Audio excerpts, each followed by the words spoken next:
La Corte de Justicia de La Haya rechazó el pedido mexicano de medidas cautelares por la irrupción a su embajada en Quito. El presidente de México, Manuel López Obrador, restó importancia a la decisión de la Corte Internacional. Aseguró que continuará la demanda contra Ecuador y calificó al gobierno de irrespetuoso y autoritario. Policías y militares realizaron 50 operativos en 6 provincias en las primeras horas del estado de excepción. Hay 64 detenidos. Televistazo muestra cómo ha cambiado el mapa de la inseguridad y la estrategia del gobierno entre el primer y el tercer estado de excepción. El informe a la Nación, que durará hora y media, tendrá un esquema de seguridad reforzado y los 600 invitados solo podrán acceder con un pase digital. Luego de 10 horas paralizada por un incremento súbito de sedimentos, la hidroeléctrica Coca-Cola Sinclair volvió a operar esta mañana y, según la Corporación Eléctrica de Ecuador, se activaron termoeléctricas para evitar apagones. Un nuevo ataque ruso con misiles a la ciudad de Kharkov deja 7 civiles muertos, además de calles, edificios y vehículos destruidos. Buenas tardes, amigos, bienvenidos a Televistazo. Empezamos con la resolución de la Corte de La Haya ante la petición de México contra Ecuador.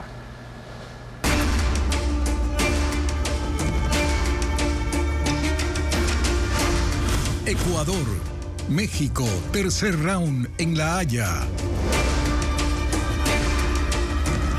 La Corte Internacional de Justicia negó las medidas provisionales solicitadas por México contra Ecuador.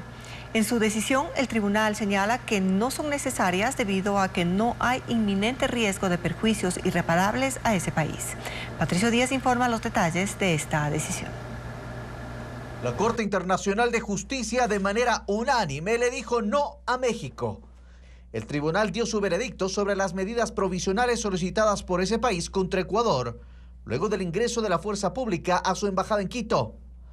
A las 8 de la mañana, hora de Ecuador, los magistrados se presentaron ante los delegados de ambas naciones. El presidente del organismo, Nawab Salam, leyó el dictamen. En el documento, los jueces hicieron una reseña de los acontecimientos, incluyendo la situación de Jorge Glass. Escribieron que tiene 2 condenas por asociación ilícita y soborno, además de procesos criminales en curso por malversación de fondos e intimidación y violencia psicológica. Mencionaron el pedido de consentimiento para que las autoridades ecuatorianas puedan ingresar a la misión diplomática mexicana y detener a Glass. El resumen incluye la decisión de México de conceder el asilo al ex vicepresidente y la posterior acción policial en la sede diplomática para detenerlo.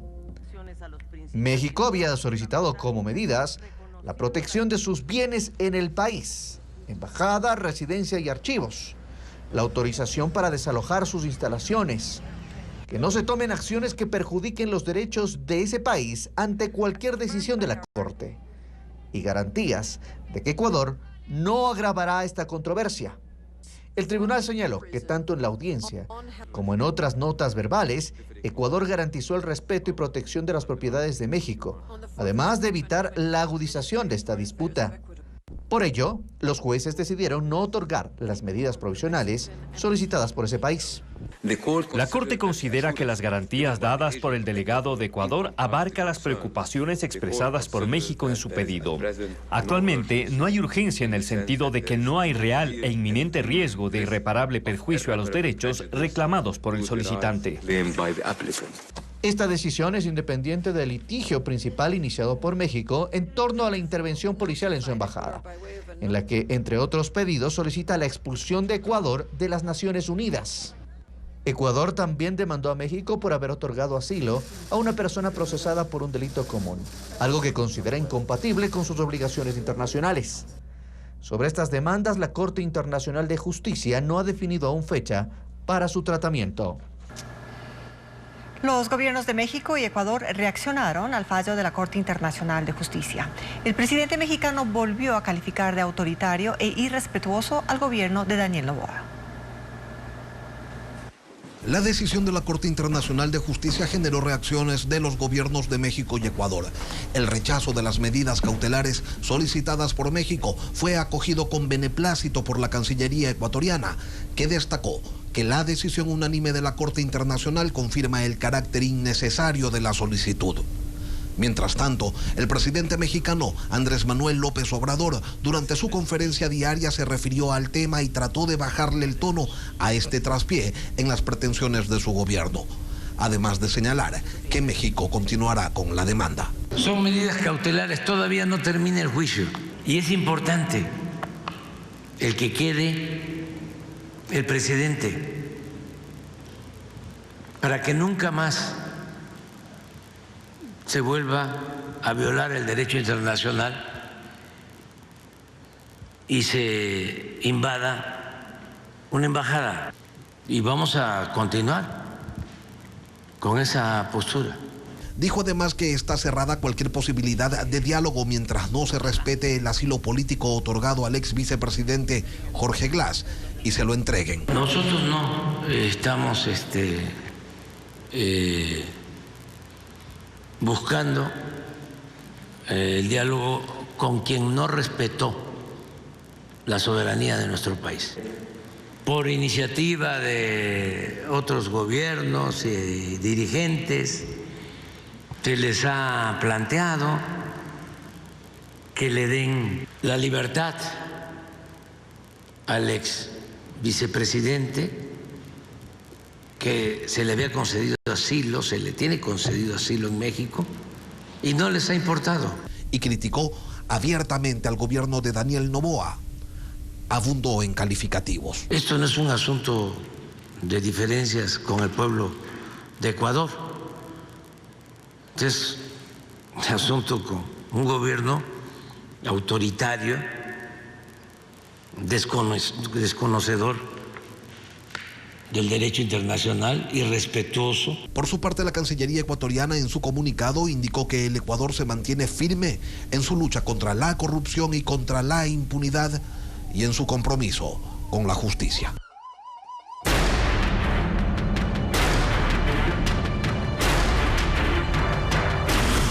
Seguridad, la misma receta. En 6 meses, el presidente Daniel Noboa ha declarado 3 estados de excepción por la inseguridad en el país. El problema se mantiene y ha focalizado la intervención militar en 7 provincias. Paul Romero con el informe. Desde que se posesionó, el presidente Daniel Noboa ha declarado 3 estados de excepción por la inseguridad del país: el incremento de asesinatos, extorsiones y secuestros. Esto se mantiene. La mayor particularidad es que en los últimos 3 meses, el Ejecutivo ha focalizado en 7 provincias la intervención militar. El primer estado de excepción fue declarado el 8 de enero. Lo contempló para todo el país. En el decreto ejecutivo 110, ordenó la movilización de las Fuerzas Armadas y de la Policía. Declaró zonas de seguridad a los 35 centros penitenciarios para la intervención militar. Entró a operar el bloque de seguridad con más de 400 uniformados de las unidades de élite de las Fuerzas Armadas y Policía en las zonas más conflictivas. Ordenó toque de queda entre las 11 de la noche y las 5 de la mañana. Esta decisión fue complementada un día después, el 9 de enero, con la declaratoria de conflicto armado interno. El presidente categorizó a 22 organizaciones delincuenciales como terroristas y las Fuerzas Armadas les identificaron como objetivos militares. Ese estado de excepción duró 90 días. El 30 de abril firmó el segundo decreto ejecutivo por persistencia del conflicto armado interno, pero focalizó la intervención en 5 provincias: Manabí, Los Ríos, Guayas, Santa Elena y El Oro. Eliminó el toque de queda. El 10 de mayo la Corte Constitucional declaró inconstitucional el estado de excepción por falta de fundamentos. Noboa insistió este miércoles con un tercer decreto. Incorporó 2 provincias más y un cantón: Manabí, Los Ríos, Santa Elena, Guayas, El Oro, Sucumbíos, Ponce Enríquez en Azuay y Orellana. Tampoco contempló el toque de queda. ¿Cómo han transcurrido las primeras horas del estado de excepción focalizado? La policía desarrolló operativos en 5 provincias, mientras Fuerzas Armadas se desplegaron a 2. Ya van 64 detenidos, como informa Luis Alfredo Zúñiga. Con el estado de excepción focalizado en marcha, la Fuerza de Investigación Criminal de la Policía intervino en 6 provincias de la costa este jueves. En Guayas, Manabí, Santa Elena, El Oro, Los Ríos y Esmeraldas se ejecutaron 47 operativos, aunque esta última no consta en la declaratoria. 9 de estas acciones se dieron en Daule, Guayas, donde se detuvo a 2 integrantes de 2 células de las bandas criminales, Choneros y Mafia 18. Decomisaron 20 armas de fuego y 254 cartuchos. Mientras en Santa Elena capturaron a 8 personas, 2 de ellas en el sector del Tablazo, quienes según la policía estaban involucradas en el secuestro de una mujer. Además, en el allanamiento a una casa, encontraron 604 tacos de dinamita usados para intimidar y extorsionar. Según los uniformados, también hallaron 100 kilos de explosivo granulado, 200 metros de mecha lenta y 704 cápsulas fulminantes. En Manabí, otro allanamiento dejó 6 detenidos y $30.500 en efectivo decomisados. En esa provincia, según la policía, se implementará un bloque de investigación para desarticular al grupo delictivo Los Pepes, que se ha formado con facciones de varias bandas y al que los gendarmes señalan como responsable de los últimos atentados en la provincia. Las Fuerzas Armadas también ejecutaron 3 operativos. En Orellana hubo 5 detenidos y 6.000 galones de combustible decomisados. Y en El Oro se detuvo a un cabecilla de los Choneros y otros 4 integrantes de esta banda criminal. El despliegue policial y militar ya deja hasta el momento 64 detenidos. En Orellana y Sucumbíos, que están dentro del estado de excepción, se destinaron 2.000 militares. 9 personas murieron y 61 quedaron heridas por el desplome de una tarima en México. Esto ocurrió en Nuevo León cuando una ráfaga de viento derribó la estructura durante un acto de campaña del candidato presidencial Jorge Álvarez. ¡Maínez, presidente! ¡Maínez! ¡Maínez! ¡Maínez!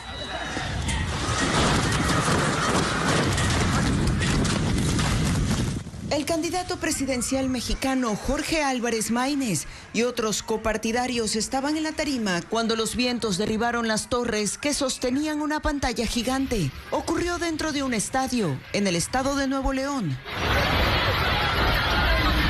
Corrieron y se pusieron a salvo, pero la estructura cayó y dejó a decenas de personas atrapadas, entre ellas varias de su equipo político. Con la ayuda de voluntarios y rescatistas, atendieron a los lesionados. Varios fueron trasladados a hospitales cercanos, pero se confirmó la muerte de 9 personas. Hay además 63 heridos, muchos de los cuales están en situación grave en salas de cuidados intensivos. La región experimentó tormentas eléctricas, vientos y lluvia intensa durante 2 horas después de la tragedia. Un ataque ruso con 15 misiles contra la ciudad de Kharkov en Ucrania deja 7 muertos y decenas de heridos. En la ofensiva hubo aviones no tripulados. Grandes cráteres quedaron en las calles. Hay daños en casas, edificios y vehículos. El Servicio Estatal de Emergencias de Ucrania reportó una situación extremadamente difícil en el este del país, donde se libra la mayor parte de los combates en esta etapa de la invasión de Rusia. Los bomberos acudieron a apagar decenas de incendios ocurridos en casas, edificios y zonas de estacionamiento, luego del ataque ruso con misiles y drones cargados con bombas. Enormes cráteres quedaron en los sitios atacados en esta ofensiva, calificada por el presidente Zelensky como extremadamente brutal, en momentos en que el ejército de Kiev carece de defensas aéreas suficientes y sin capacidad de destruir las lanzaderas rusas ubicadas junto a la frontera. 7 personas han muerto, hay decenas de heridos, y así Rusia aumenta la presión sobre tropas ucranianas, intensificando una oleada de ataques que arrancó el 13 de mayo en el frente oriental, donde están las ciudades de Kharkov y Lyubotin, mientras que otras como Pletenivka están en ruinas y bajo control de Rusia, que intenta establecer una zona de contención en el este de Ucrania para repeler una eventual contraofensiva de Kiev.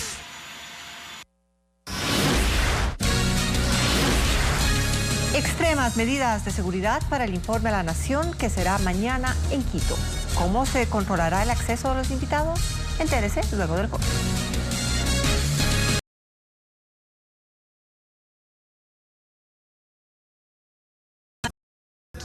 Y barridos de seguridad al interior y exterior de la Asamblea.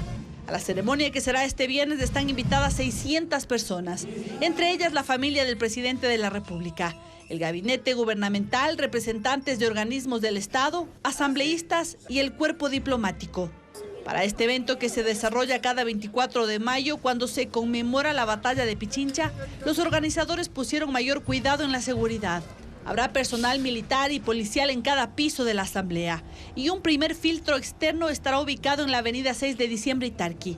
Cada asistente recibirá una invitación con un código de barras que será validado por un sistema informático. Se valida, se permite el ingreso de la persona y se lo ubica precisamente en el sitio especial que está con nombre, con numeración. Ese protocolo nos va a demorar particularmente un par de horas. Por ello, los invitados están convocados a las 8:30 de la mañana. 2 horas más tarde, ingresará al Pleno el presidente del Legislativo, Henry Kronfle, y se prevé que el primer mandatario, Daniel Noboa, arribe a las 11 de la mañana. De los detalles de su discurso no se conoce nada. Incluso no hay certeza de cuánto podría demorar. Eso va a depender de la duración del discurso del presidente. Entonces, dependiendo de eso, debería ser entre 1 hora y 1 hora y media, más o menos el tiempo que dure esta ceremonia. Lo que sí se sabe es que el presidente contará con apoyo audiovisual cuando se dirija al país. Esta tarde empezarán los ensayos de la ceremonia. Ensayo al que fue invitado el presidente Noboa y que aún no ha confirmado su asistencia. Ecuador pagó $2 millones al sistema de las Naciones Unidas y recuperó su derecho al voto, según la Cancillería. Diego Puente con el reporte. La canciller Gabriela Sommerfield confirmó que Ecuador pagó un monto mínimo de $2 millones al sistema de la Organización de Naciones Unidas, ONU. Así el país recupera el voto en la Asamblea General, derecho que perdió desde enero al caer en mora. Esta semana que ha pasado hemos hecho el pago de la contribución, vamos a ir pagando en cuotas. Para recuperar el derecho al voto, Ecuador requería pagar $1,9 millones de los 11.7 millones de la deuda total, 4.5 millones para el presupuesto ordinario de la ONU, 7 millones para las operaciones de mantenimiento de los cuerpos de paz y $211.000 para los tribunales internacionales. Los 193 países que son parte del sistema de Naciones Unidas deben pagar un aporte para cumplir con obligaciones por gastos administrativos, servicios de asesoría, pago de funcionarios y otros rubros que permiten que el organismo funcione. En el artículo 19 de la Carta de las Naciones Unidas se estableció suspender el derecho a la votación a los países que adeuden 2 o más años de obligaciones completos. Esa deuda corresponde no menos de 5 años de aportes. El aporte de Ecuador se cumplió la semana pasada. Hoy la ONU lo borró de la lista de morosos en su página oficial, donde compartía espacio con Venezuela y Afganistán. La hidroeléctrica Coca-Codo Sinclair dejó de funcionar durante 10 horas. Al volver le diremos cuál es la situación.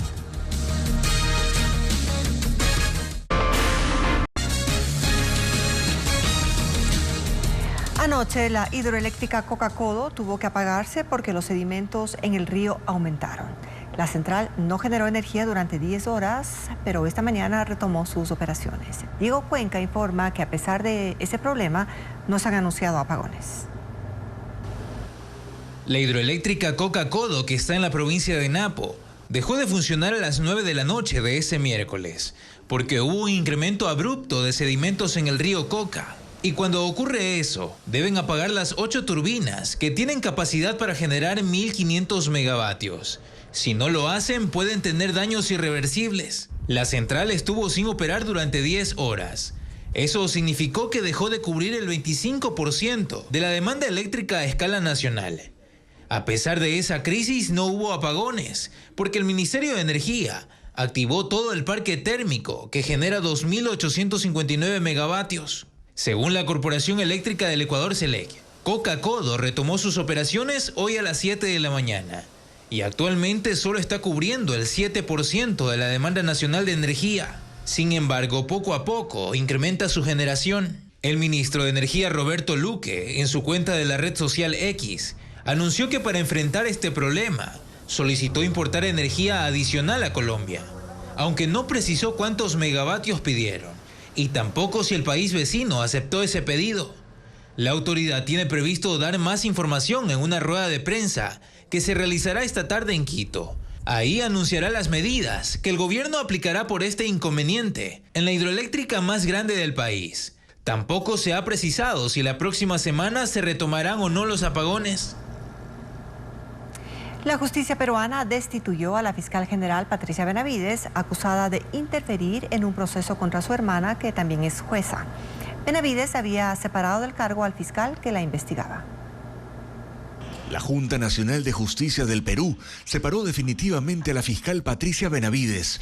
Está acusada de interferir en una investigación contra su hermana Emma Benavides, jueza denunciada por excarcelar a presuntos narcotraficantes a cambio de sobornos. Benavides había despedido a la fiscal que investigaba a su hermana, intentando obtener el sobreseimiento en el caso. La judicatura señaló el acto como una falta muy grave al ser la representante de la institución. No tengo miedo a la destitución. Pero ahora, la ex fiscal general, que llegó a ser una de las mujeres más poderosas del país, calificó su destitución como un ataque premeditado de los poderosos que no quieren ser investigados. En noviembre del año pasado presentó una denuncia constitucional contra la presidenta Dina Boluarte en el Congreso, responsabilizándola por las muertes ocurridas por la represión de las protestas cuando asumió el cargo tras la destitución del expresidente Pedro Castillo. Unas 60 personas murieron en las revueltas. La denuncia desató un enfrentamiento entre la fiscal y la presidenta, que ahora está investigada también en la Fiscalía por supuestos actos de corrupción. El presidente de Argentina, Javier Milei, presentó su más reciente obra sobre defensa de ideas de libertad en un evento masivo en el estadio Luna Park de Buenos Aires. Milei convirtió el sitio en una sala de conciertos donde rockeó ante la multitud al ritmo del tema Panic Show de la banda local La Renga, un tema que lo ha identificado desde que comenzó su campaña electoral. Luego de interpretar ante unos 7.000 asistentes, disertó sobre su libro titulado Capitalismo, Socialismo y la Trampa Neoclásica.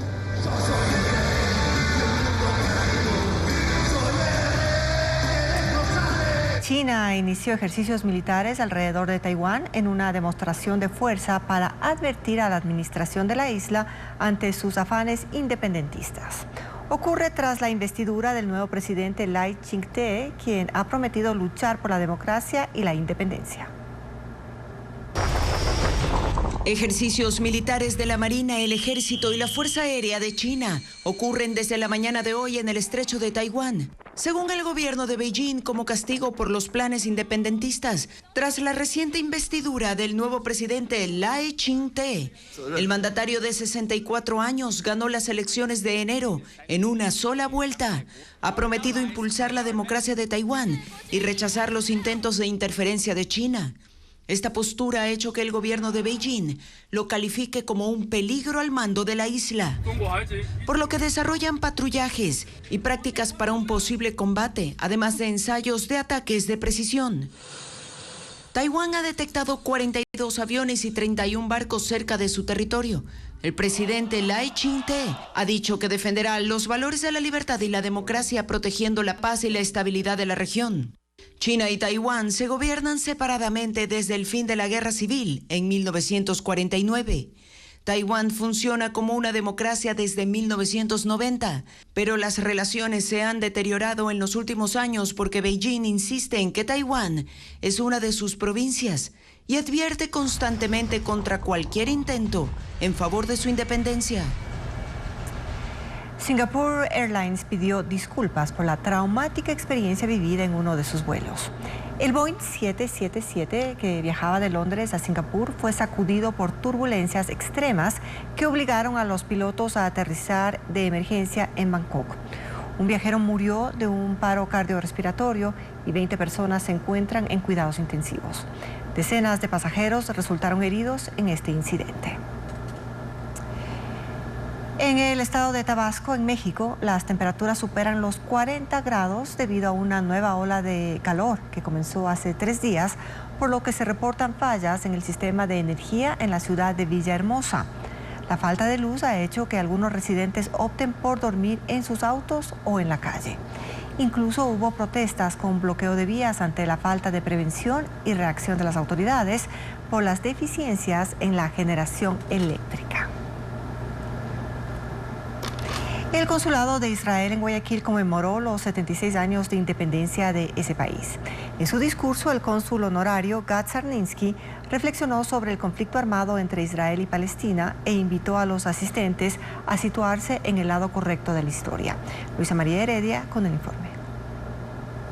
Como todos los años, el Consulado de Israel en Guayaquil llevó a cabo un evento por el aniversario de la independencia de esa nación. Fue la noche de este miércoles. Contó con la presencia del embajador en Ecuador, Zach Sarit, pero a diferencia de las ediciones anteriores, tuvo un tinte más emotivo. El de esta vez fue una conmemoración más que una celebración, pues como explicó en su intervención Gad Czarniński, cónsul honorario y anfitrión del evento, el último ha sido un año cargado de momentos desesperanzadores para su población. En el año 2024, la lucha de la libertad de nuestro Estado independiente, el Estado de Israel, se volvió una lucha global del pueblo judío, que ha tenido que sortear un embate mundial de antisemitismo. Se refirió al conflicto armado entre Israel y Palestina, que inició con el ataque de Hamas a territorio israelí el 7 de octubre de 2023. Lo que pasó esa mañana fue más que una declaración de guerra.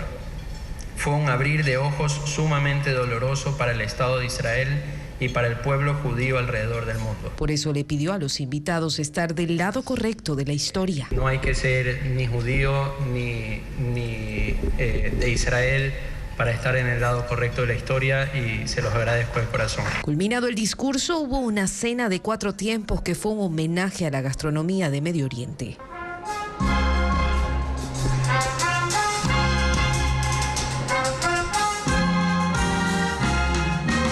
Incluso la música, que estuvo a cargo de la Orquesta Sinfónica y Filarmónica de Guayaquil, hizo un recorrido por las melodías tradicionales de la región. Entre los asistentes había autoridades, exfuncionarios de gobierno, representantes de gremios y de los medios de comunicación.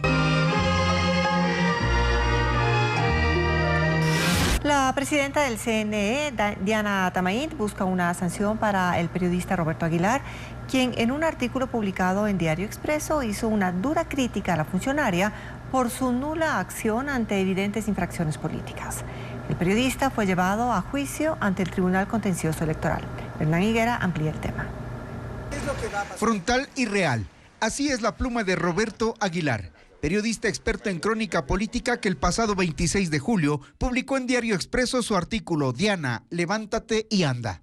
Es una crítica a la inacción del Consejo Nacional Electoral y su presidenta Diana Tamain, a quien le hace ver su falta de valentía para sancionar a políticos sentenciados por la justicia que activamente participaron en las elecciones seccionales y de consejeros de participación ciudadana. Aguilar se refiere al silencio del CNE frente a lo que fue evidente y escribió: soñar no cuesta nada. Estamos ante la pusilánime y obsecuente Diana Tamain, que no movió un dedo cuando el mismo personaje, al frente de su estructura partidaria, entró de lleno en la campaña para integrantes del Consejo de Participación Ciudadana, lo cual está prohibido expresamente por la ley. Sin ser actor político, el periodista ha sido denunciado por Diana Tamain ante el Tribunal Contencioso Electoral. Lo acusa de violencia política de género y reclama $80,000 de reparación y la suspensión de sus derechos políticos. Aguilar considera inaudita la denuncia. Yo critico esa inacción en términos muy duros, pero en ningún caso en términos basados en su condición de mujer. Es decir, no hay, y la denuncia y el alegato del abogado de la señora Tamain no han podido demostrar la existencia de estereotipos de género. Este miércoles el Tribunal Contencioso Electoral recibió en audiencia los alegatos de las partes. A Tamain no fue, pero se declaró por intermedio de su abogado víctima. Dijo no ser responsable de decisiones que le corresponden al Pleno del CNE. El tribunal... Conciertos, obras de teatro, el lanzamiento de un libro y muestras artísticas son parte de las actividades para este fin de semana. Vanessa Robles con la agenda del entretenimiento en Guayaquil, Quito y Cuenca.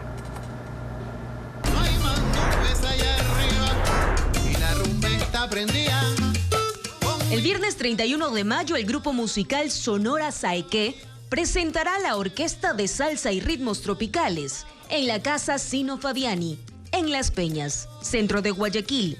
Además, habrá un DJ de discos en vinilo. El evento será a las 9 de la noche. Matrimonio sorpresa. Es la obra de comedia que se presenta en Pop-Up Teatro Urdesa en Guayaquil. Una mujer decide preparar el casamiento para su pareja sin que él sepa. Las funciones serán el viernes y sábado a las 8:30, 9:30 y 10:30 de la noche. Este jueves, en el Auditorio Catalina Ojos de Cuenca, se presenta el libro Retazos en Blanco y Negro, la asignatura pendiente, de José Machado Delgado. La obra estará disponible en la Casa de la Cultura y la Casa de la Lira. La Casa de la Cultura de Azuay, en Cuenca, presenta el segundo encuentro de máscaras a cargo de Harapos Teatro. Exposiciones, circuitos escénicos y demostraciones de vestuario son parte del evento gratuito, que estará en la Galería Vitrina el viernes, sábado y domingo desde las 9 de la mañana hasta las 6 de la tarde. Este sábado a las 6 de la tarde, en el patio de la Escuela Central de Cuenca, será el lanzamiento del mini álbum Ecos Aborígenes, Sonidos de Cuenca y del Viento, una fusión de melodías electrónicas y andinas a cargo de la Dirección de Cultura Municipal. La Sala de Ciencias del Centro Cultural Puse, en Quito, presenta la exposición Maya, del artista Diego Pinos, inspirada en el concepto mitológico hindú que denota ilusión. El artista ha indagado en la naturaleza de la dualidad y en la percepción de la realidad. Estará abierta este viernes de 9 de la mañana a 7 de la noche. Este domingo 26 de mayo se estrenará la obra infantil El mundo en una sartén, que busca crear conciencia sobre el cambio climático y el cuidado del planeta. Son 18 actores de la Escuela Integral de Formación de Artistas que se presentan en el Teatro Victoria a las 5 de la tarde. La función dura 1 hora.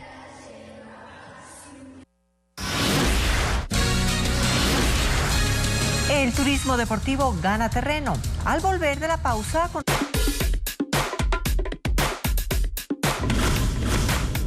Turismo, la guía para el feriado.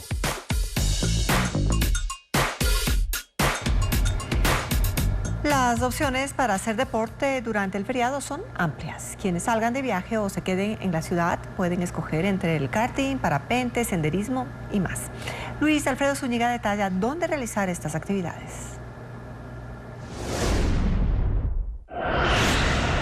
Quedarse en Guayaquil no significa estar en casa en el feriado, y una de las opciones es incursionar en el karting, el kartódromo de la ciudad, ubicado detrás del Teatro Fedenador, en el kilómetro 4,5 vía Daule, abre sus puertas, con vehículos para adultos y para niños desde los 5 años.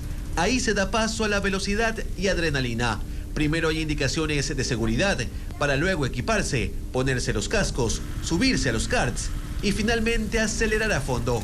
Vienen entre amigos, de ahí de amigos viene familia, vienen con sus sobrinos, sus hijos. Los que más se entusiasman aquí son los más pequeños. Los autos corren hasta 50 kilómetros por hora. La bandera cuadros avisa de la vuelta final.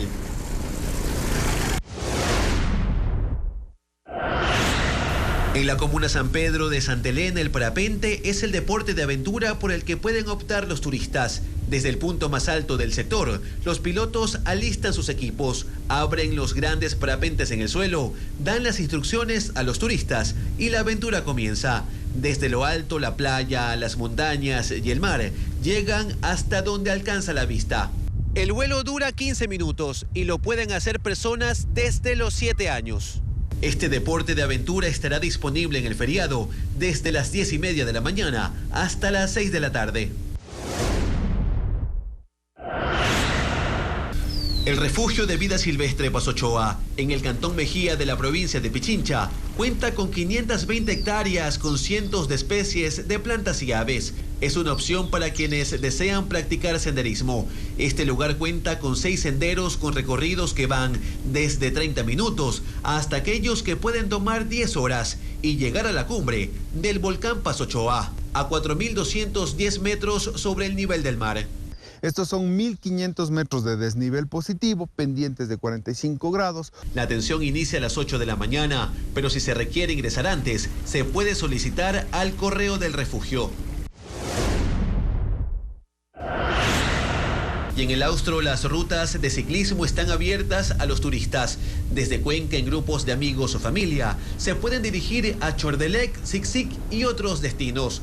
Quienes optan por este deporte pueden acceder fácilmente con operadores turísticos de la ciudad, grupos de ciclistas en redes sociales e incluso aventurarse por su cuenta y disfrutar del feriado con este deporte.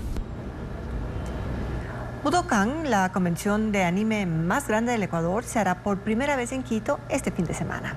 Fanáticos de las culturas geek, gamer y K-pop podrán disfrutar de este evento. ¿Qué actividades ofrecen y qué premios hay? Valeria Navarro tiene los detalles. Amantes del anime, manga, cómics, K-pop y videojuegos tendrán este feriado una alternativa divertida. Budokan, la convención más grande de la cultura geek del Ecuador, se realizará por primera vez en Quito. Los geeks son apasionados por la tecnología, videojuegos, cómics y temas relacionados. Se espera la asistencia de 6.000 personas en el Centro de Exposiciones Quito. Se realizarán espectáculos, concursos, conciertos, torneos de videojuegos y exposiciones. La principal actividad será el cosplay, en el que los fanáticos se disfrazan de sus personajes favoritos y asumen esa personalidad. 150 artistas nacionales e internacionales participarán en ese evento, entre los que destaca Ayumi Miyazaki, cantante y compositor japonés reconocido por su participación en la serie Digimon.